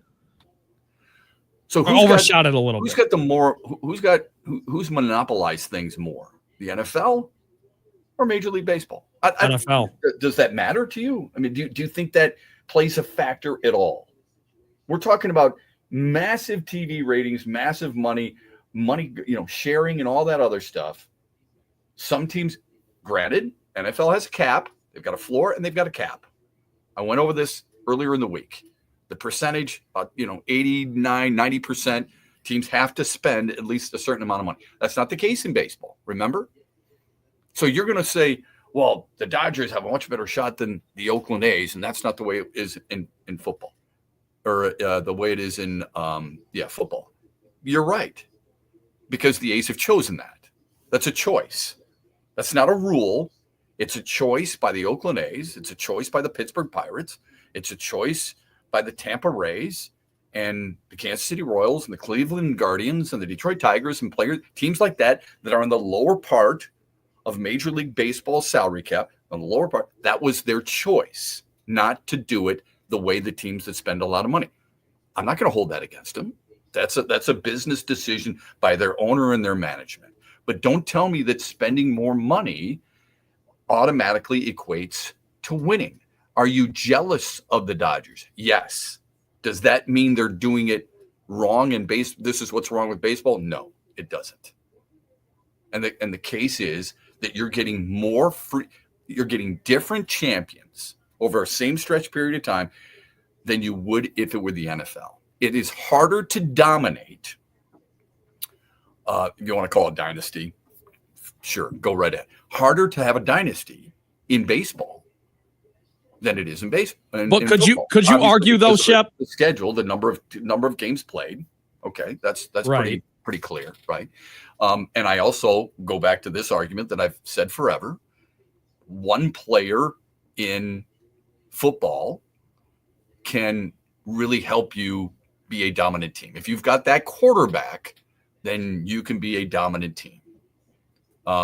In baseball, if you've got that one dominant player, it's still pretty hard because it's 162, and because what's the old cliche? You're a Hall of Famer if you're getting a hit 3 out of every 10 at bats. If Patrick Mahomes completes 3 out of 10, you're not talking about that. If Cade Cunningham makes 3 out of 10 shots, you're not talking about that. But if a baseball player over a stretch goes 3 for 10, he's batting 300 over the last couple of games, you talk about that, don't you? So therein lies, I think, part of the difference, or a big difference on why that takes place in baseball, why it's harder to be a dynasty, it's harder to be dominant. This isn't, back in the 20s when the Yankees were winning year after year. It's not even in basketball when the Celtics were dominating year after year. Okay, but could you argue that's why it's more annoying what the Dodgers are doing? And players like that. That's not the same thing. So it's a little different in that regard. But when we say, the Dodgers are ruining baseball, and many people have written that because of the amount of money that they're spending. If you want to say they're upsetting that apple cart because it's forcing other teams to spend, isn't that kind of a good thing? Because other teams who are unwilling to spend maybe have to start doing that a little bit more now to try and help their team win? I don't know. I think that's why fans are envious of the Dodgers, like you said. Like they're jealousy. I struggle to use that term. I don't think it's jealousy. I think it's more just envious. Like you wish your owner would actually put all that money that the Dodgers are putting into things.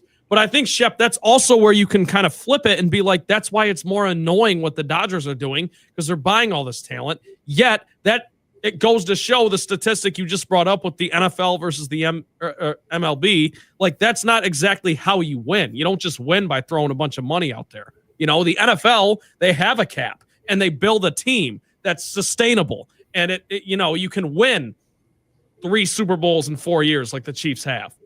Well, Does that make sense? That's why I say, but you remember, you bring the cap in. Oh, anytime I bring up the cap, I bring up a floor too.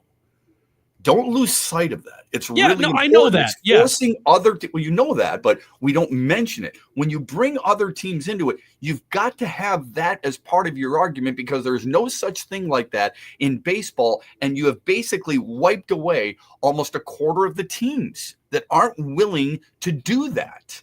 And I know it's not always easy because of TV contracts and some of the other things. I don't expect Pittsburgh or Oakland, who had a $60 million payroll last year at the end of the season, to spend like the Mets, Yankees, Phillies, Red Sox, and the Dodgers.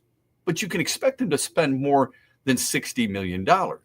Right. I think I agree with you there. Yeah, and I do believe it's jealousy. You can call it envy. It's basically the same thing. You want what they have. That's jealousy. You want your owner to spend that money. And you're talking about buying players, and I get it. They didn't, they did buy Mookie Betts. They did buy Freddie Freeman. But they also have certain other players. Will Smith is homegrown.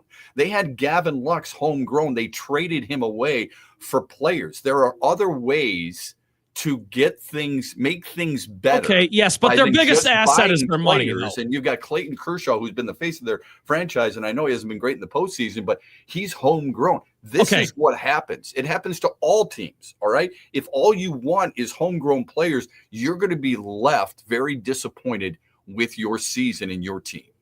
And it's interesting, isn't it, that certain other teams, I'm not saying you, so don't take this out of context, but the Lions get Carlton Davis. They get Alex Anzalone. They get a guy like Kevin Zeitler. They trade for a Jared Goff, and we think, well, all our guys are homegrown. That's not the way it works, man. You build a team in a lot of different ways. I'm not going to begrudge a team for, quote unquote, buying a team when the Red Wings used to do the same thing, when the Pistons made moves to do something similar.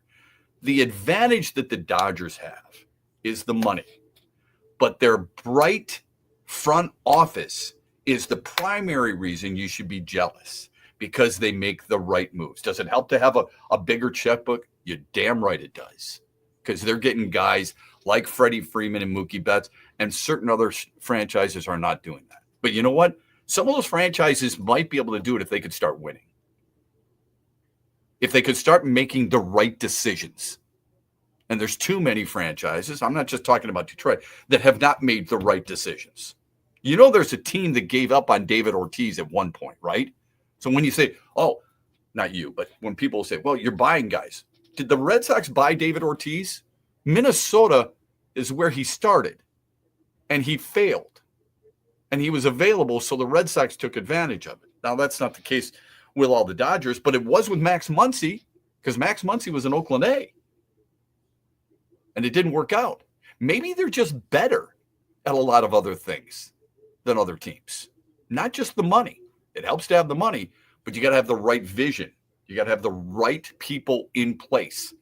And the thing that I probably would be most envious of the Dodgers is they've had those people in the right place for a long period of time. Thanks for your phone calls. Thanks for your texts. Always appreciate it. We're back with you tomorrow morning, 6 till 9 here on X's and Bros. Don't forget these same station affiliates.